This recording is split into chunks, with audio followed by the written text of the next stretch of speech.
வணக்கம் நண்பர்களே. தினமும் பால் குடிக்கிறீர்களா? அப்படின்னா இந்த வீடியோவை கடைசி வரைக்கும் கண்டிப்பா பாருங்க. பலரும் ஆரோக்கியமா இருக்கணும்னு நினைச்சு பால் குடிச்சிட்டு இருக்கோம்.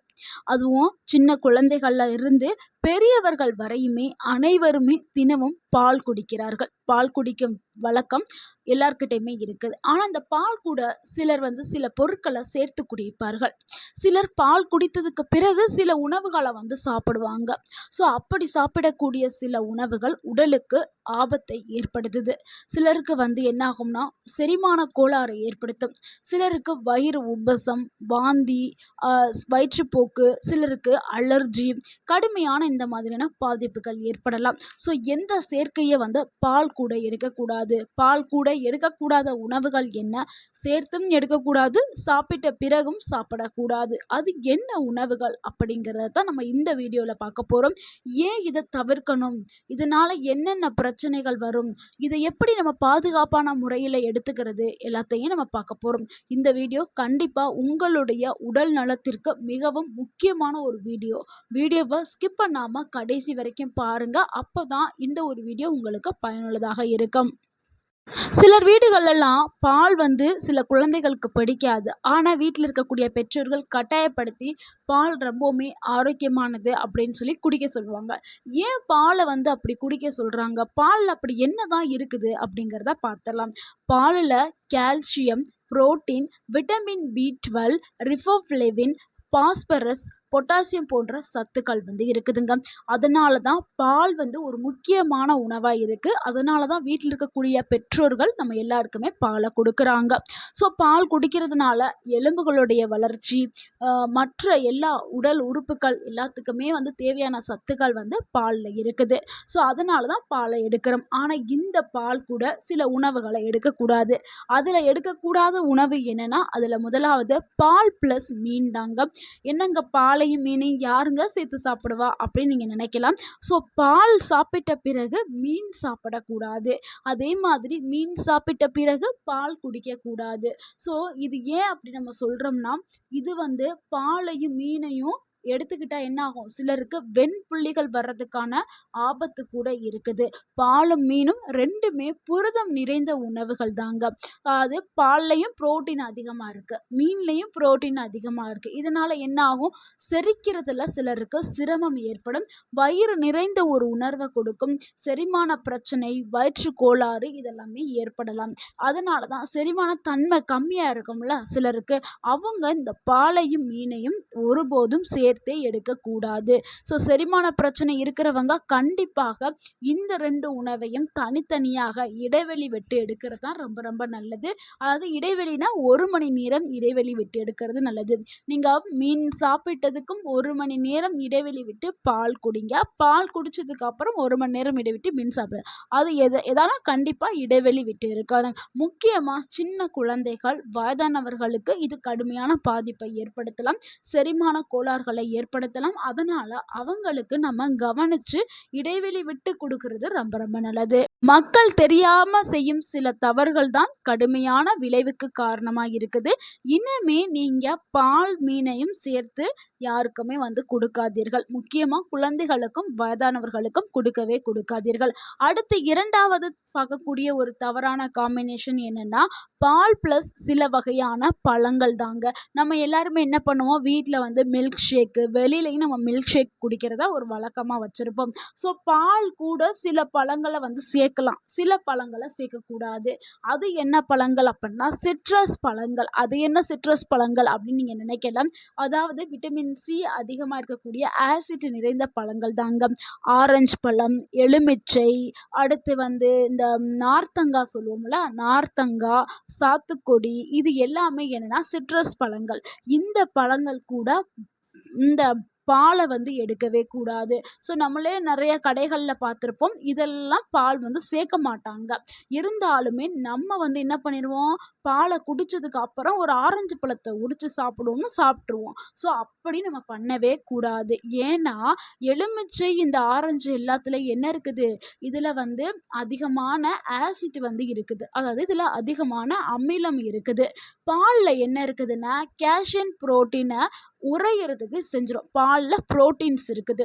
பாலை நீங்கள் குடிச்சிட்டு ஒரு பழத்தை சாப்பிடும்போது இந்த பழத்தில் இருக்கக்கூடிய ஆசிட் போய் பாலை உறைய வச்சிரும் நம்ம உடம்புக்குள்ளே போய்.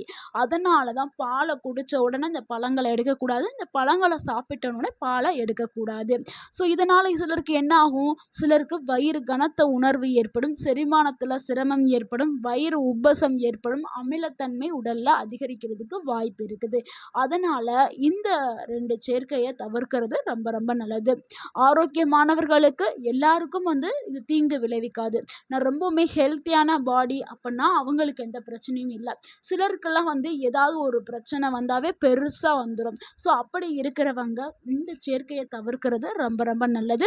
முக்கியமாக வயதானவர்கள், 60 வயதுக்கு மேலே இருக்கக்கூடிய வயதானவர்கள் இந்த சேர்க்கையை தவிர்க்கிறது ரொம்பவே நல்லது.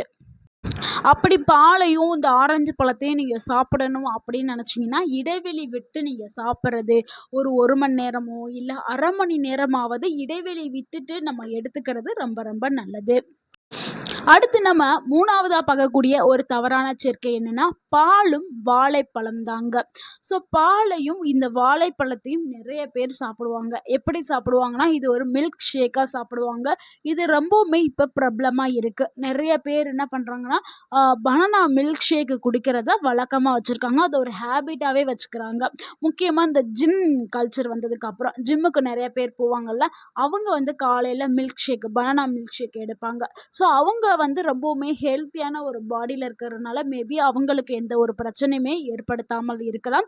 ஆனால் நார்மலாக இருக்கக்கூடிய பீப்புள்ஸ் இல்லை வீக்காக இருக்கக்கூடிய பீப்புள்ஸ் இந்த பனானா மில்க் ஷேக்கை ரெகுலராக நீங்கள் எடுத்துகிட்டு வந்தீங்கன்னா உங்களுடைய செரிமான சிஸ்டம் இருக்குல்ல, அந்த செரிமான சிஸ்டம் மந்தமாகலாம்னு சொல்லப்படுது. ஸோ அதனால் நீங்கள் வாழைப்பழத்தையும் பாலையும் சேர்த்து எடுக்கிறத தவிர்க்கிறது ரொம்பவே நல்லது. இது ஆயுர்வேதாவுடைய கருத்து. ஆயுர்வேதாவோட கருத்துப்படி பாலையும் வாழைப்பழத்தையும் அடிக்கடி சேர்த்து எடுக்கக்கூடாது. அப்படி நீங்கள் அடிக்கடி சேர்த்து எடுத்துக்கிட்டிங்கன்னா செரிமானம் மந்தமாக்கப்படும் அப்படின்னு கூறப்படுது ஆயுர்வேதாலேயே. அதனால் என்னாகும், சிலருக்கு என்ன பிரச்சனை ஏற்படும்னா இந்த 2 காம்பினேஷன் எடுக்கும்போது வயிறு உபசம், வாய்வு, கனமான ஒரு உணர்வு இதெல்லாம் ஏற்படுறதுக்கு வாய்ப்பு இருக்குது. முக்கியமாக குறிப்பாக இரவு நேரங்களில் இந்த காம்பினேஷனை தவிர்க்கிறது ரொம்ப ரொம்ப நல்லது. அடுத்து 4வதா பார்க்கக்கூடிய ஒரு தவறான சேர்க்கை என்னன்னா பால் கூட உப்பு அதிகமாக இருக்கக்கூடிய உணவுகளை எடுக்கிறத தவிர்த்துக்கிறணும். அது என்ன உப்பு அதிகமாக இருக்கக்கூடிய உணவுகள் அப்படின்னு நீங்கள் கேட்கலாம். அது இப்போ ஸ்நாக்ஸ் ஐட்டம்ஸ்லாம் பேக்கெட்டில் அடைச்சி விற்கிறாங்கள்ல, சிப்ஸு, அது பேக்கரியிலேருந்து வாங்கக்கூடிய ஃபுட்டு, இது எல்லாத்துல என்ன இருக்கும், உப்பு அதிகமாக தானே சேர்த்துருப்பாங்க. ஸோ அந்த சிப்ஸு, பிஸ்கட்டு இது எல்லாத்தையும் நம்ம பால் குடித்ததுக்கு பிறகு நம்ம சாப்பிடவே கூடாது. நிறைய பேர் என்ன வச்சுருக்காங்கன்னா பால் குடிக்கும்போது பிஸ்கட் சாப்பிட்றது, இந்த காரமாக இருக்கக்கூடிய ஸ்நாக்ஸ் சாப்பிட்ற பழக்கம்லாம் வச்சுருப்பாங்க. ஸோ அப்போ அதை எடுக்கவே கூடாது. நீங்கள் இப்படி உப்பு அதிகமாக இருக்கக்கூடிய உணவுகளை பால் கூட சேர்த்து எடுத்துக்கிட்டிங்கன்னா உடலில் தண்ணீருடைய சமநிலை மாற்றம் அடையும். ஸோ இதனால் உங்களுடைய அந்த நீர்ச்சத்து பேலன்ஸ் மாறப்படும். இதனால் என்ன ஆகும், சில பல பிரச்சனைகள் வர ஆரம்பிக்கும். அது கூடவே சிலர் என்ன பண்ணுவாங்க, பேக்கரி ஐட்டம்ஸ் நிறையா சாப்பிடுவாங்க, அதுவும் பால் கூட. ஸோ அப்போல்லாம் சாப்பிடும்போது உங்களுக்கு சர்க்கரை அளவு அதிகமாகிறதுக்கு வாய்ப்பு இருக்குது, கொழுப்பு அதிகமாகிறதுக்கு வாய்ப்பு இருக்குது, உப்பு.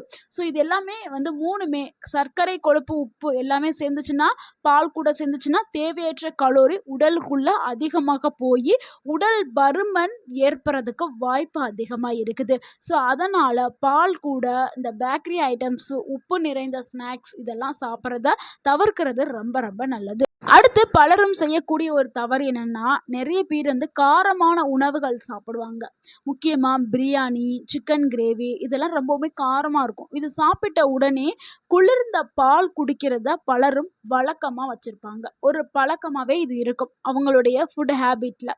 காரமான உணவுகளோடு அதுக்கு பிறகு நம்ம பால் குடித்தா சிலருக்கு என்ன ஆகும்னா அமிலத்தன்மை ஏற்படும், வயிறு நிரம்பிய ஒரு உணர்வு ஏற்படும், செரிமான கோளாறு ஏற்படுறதுக்கு வாய்ப்பு இருக்குது.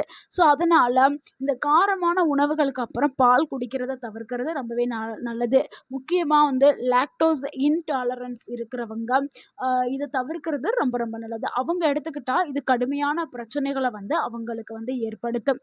அடுத்து நம்ம 5வதா பார்க்கக்கூடிய ஒரு தவறான சேர்க்கை என்னென்னா வாட்டர் மெலன் அண்ட் அண்டு முலாம்பழம். அது முலாம்பழம் இருக்குல்ல, முலாம்பழமும் தர்பூசணியும். ஸோ இந்த 2 பழங்களையும் பால் கூட சேர்த்து எடுக்கிறத தவிர்க்கிறது ரொம்ப ரொம்ப நல்லதுங்க.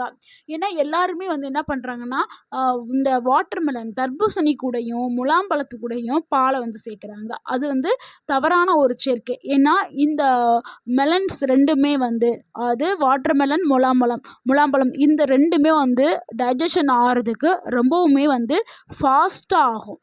செரிமானம் வேகமாகவே நடைபெறும். ஏன்னா இதில் நீர்ச்சத்து அதிகமாக இருக்குது. நம்ம என்ன தர்பூசணியில் ஃபுல் அண்ட் ஃபுல் நீர்ச்சத்து, அதே மாதிரி அந்த பழத்துலேயும் ஃபுல் அண்ட் ஃபுல் நீர்ச்சத்து அதிகமாக இருக்கிறதுனால இது ஃபாஸ்ட்டாக செரிமானம் ஆகும். பால் செரிக்கிறதுக்கு ரொம்ப நேரம் எடுக்கும்.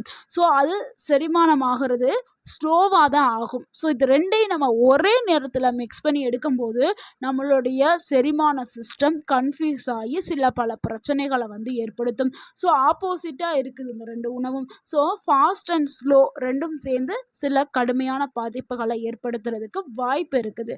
அதனால் எப்பொழுதுமே தர்பூசணி பழத்துக்கு கூட எந்த ஒரு நான்வெஜ்ஜுமே எடுக்கிறதே தவிர்க்கணும். ஸோ பாலும் எடுக்கக்கூடாது, கறி, மீன், சிக்கன் இந்த உணவுகளுமே எடுக்கக்கூடாது. இது ரொம்ப நீங்கள் கவனித்து பயன்படுத்துறது ரொம்ப நல்லது.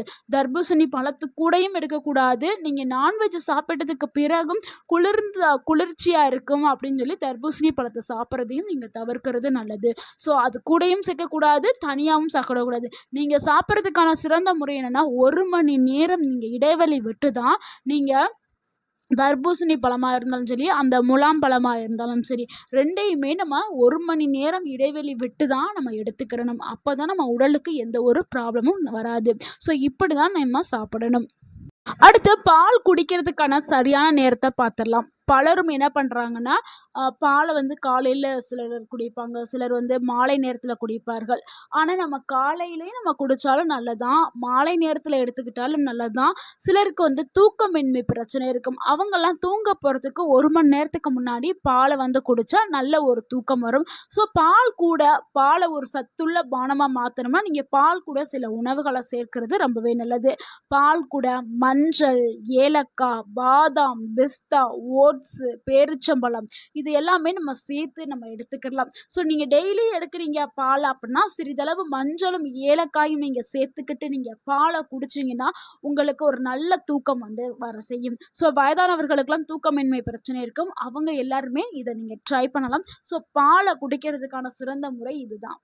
அதே மாதிரி பால் கூட முட்டையையும் சேர்த்து எடுக்கக்கூடாது. அதுவும் ஒரு தவறான சேர்க்கை. நண்பர்களே, நம்ம இப்போ இந்த வீடியோவில் சொல்லப்பட்ட எல்லா தகவலுமே ஒரு பொதுவான ஆரோக்கிய தகவல். இந்த உணவு சேர்க்கை அனைவருக்கும் தீங்கு தரும் சொல்ல முடியாது. இது ஒவ்வொருத்தவங்களுடைய செரிமான திறனை பொறுத்து மாறுபடும். அதோடைய ஒவ்வொருத்தவங்களுடைய உடல் வாக பொறுத்து மாறுபடும். ஒருத்தவங்களுக்கு எந்த பிரச்சனையும் வராது, ஒரு சிலருக்கு பிரச்சனைகள் வரும், ஒரு சிலருக்கு கடுமையான பாதிப்புகளையும் இது ஏற்படுத்தும். இது வந்து அவங்களுடைய உடல் வாக பொறுத்து மாறுபடும்.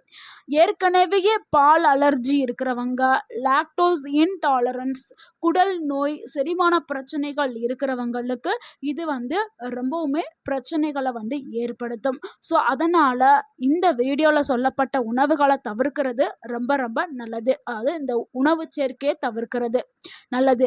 ஸோ இந்த வீடியோ உங்களுக்கு பயனுள்ளதாக இருந்திருந்தால் இந்த வீடியோக்கு ஒரு லைக் பண்ணுங்கள். இந்த வீடியோவை உங்களுடைய ஃப்ரெண்ட்ஸ் அண்ட் ஃபேமிலிக்கு ஷேர் பண்ணுங்கள். மறக்காமல் நம்ம சேனலை சப்ஸ்கிரைப் பண்ணுங்கள், சப்போர்ட் பண்ணுங்கள், கமெண்ட் பண்ணுங்கள். தேங்க்யூ ஃபார் வாட்சிங் அண்ட் வாழ்க வளமுடன். உங்கள் ஆரோக்கியம் உங்கள் கையில் தான். நன்றி, வணக்கம்.